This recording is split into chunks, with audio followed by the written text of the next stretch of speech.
साल 1996 और मई का महीना, एक तरफ सूरज की किरणें धरती को जला रही थी तो दूसरी तरफ लोकसभा चुनाव के आए नतीजे सियासी धूप के थपेड़े बनकर नेताओं को बहाल कर रहे थे।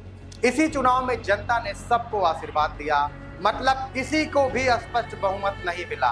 तत्कालीन राष्ट्रपति शंकर दयाल शर्मा ने बीजेपी को सरकार बनाने का ऑफर दिया और अटल बिहारी वाजपेयी प्रधानमंत्री बनते हैं, लेकिन सदन में बहुमत न साबित कर पाने के कारण सरकार अल्पमत में आ गई और इसके बाद अटल बिहारी वाजपेयी को 13 दिनों में ही इस्तीफा देना पड़ा। सरकार के दूसरे नेता लीडर सरकार बनाने की जोर आजमाइश और जुगाड़ में जुट गए, जिसमें एक नाम सियासी गलियारों में बड़े तेजी के साथ गूंजा। वह नाम था पहली बार सांसद बने मुलायम सिंह यादव का। जी हाँ, आप देख रहे हैं द बतकही और मैं हूं अनुज। आज बतकही की खास एपिसोड सियासत में हम बात करेंगे धरती पुत्र के नाम से मशहूर हुए राजनीति के अजय योद्धा मुलायम सिंह यादव की। मुलायम सिंह यादव शुरू से ही क्षेत्रीय राजनीति से निकलकर देश की राजनीति में अपना रुतबा बढ़ाना चाहते थे, कुछ करना चाहते थे और हुआ भी कुछ ऐसा कि यूपी के एक छोटे से गांव का रहने वाला एक मामूली शिक्षक अपनी सियासी विरोधियों को मात देते हुए देश की राजनीति में धीरे धीरे एक चमकता सितारा बन गया। लेकिन ऐसे में बहुत से मौके आए जब उनके खासम खास लोगों ने उनके बढ़ते सियासी कद को गिराने की भरपूर कोशिश की, जिसमें सबसे पहला नाम आता है लालू प्रसाद यादव का।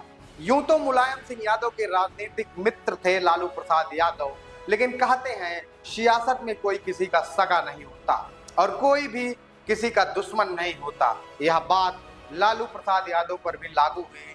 जब अटल बिहारी वाजपेयी ने प्रधानमंत्री पद से इस्तीफा दिया तो कांग्रेस यह कहते हुए मना कर दिया कि गठजोड़ वाली सरकार उसे नहीं चलानी है। इसमें संयुक्त मोर्चा ने पीएम पद का उम्मीदवार कौन होगा इसको लेकर मंथन किया, जिसके बाद बीपी सिंह के नाम पर सहमति बनी दोस्तों, लेकिन इन्होंने विश्वास कारणों का हवाला देकर इनकार कर दिया।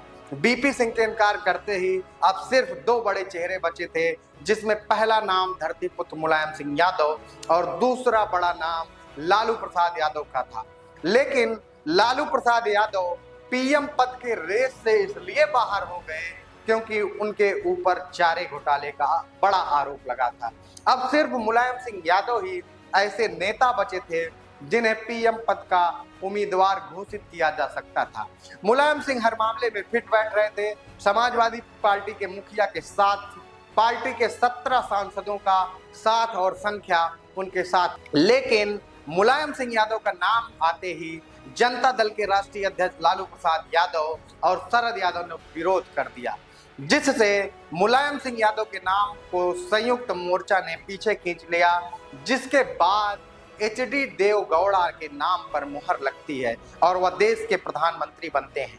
लालू प्रसाद यादव ने खुद अपनी वाइब्रा Gopalganj to Raisina my politics journey में यह लिखा है कि जनता दल के राष्ट्रीय अध्यक्ष के रूप में मैं किंग मेकर की भूमिका में हुआ करता था और कर्नाटक के मुख्यमंत्री एचडी देवगौड़ा के नाम का प्रस्ताव आगे किया, जिसका समर्थन सभी दलों ने भी किया और एचडी देवगौड़ा प्रधानमंत्री के कुर्सी पर आसीन हुए। कहा जाता है कि राजनीति में इस तरह के मौके दोबारा नहीं मिलते। किस्मत और हालातों का एक ऐसा मिलन हुआ दोस्तों कि मुलायम सिंह यादव को दूसरा मौका भी एक साल बाद ही मिल गया।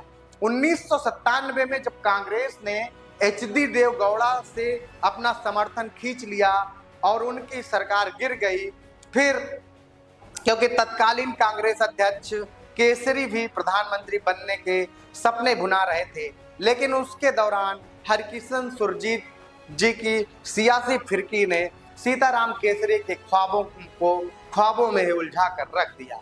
अब मुलायम सिंह यादव को दोबारा प्रधानमंत्री के सबसे बड़े दावेदार के रूप में देखा जा रहा था। मुलायम सिंह यादव का प्रधानमंत्री बनना तय हो गया था और अगली सुबह उनको शपथ लेना था। कार्यालय पे तो लड्डू बन रहे थे, ऐसा लोग कहते हैं, लेकिन अगली सुबह इसी बीच हरकिशन सुरजीत को एक जरूरी कार्य के लिए मास्को जाना पड़ा। तभी फिर से लालू ने शरद के साथ नेताजी का विरोध का हथकंडा अपनाया और मुलायम सिंह की जगह इंद्र कुमार गुजराल को प्रधानमंत्री की कुर्सी मिल जाती है। दोस्तों यहाँ भी मुलायम सिंह यादव प्रधानमंत्री बनते बनते रह जाते हैं। दोस्तों इसी को कहते हैं कि किस्मत को जो मंजूर होता है वही होता है। दोस्तों मेरा अभिवादन स्वीकार कीजिए। मैं था अनुज और आप देख रहे थे तबत कही। अगर हमारा वीडियो आपको अच्छा लगे तो लाइक करिएगा, शेयर करिएगा और दोस्तों चैनल को जरूर सब्सक्राइब कीजिएगा। आपका बहुत बहुत धन्यवाद।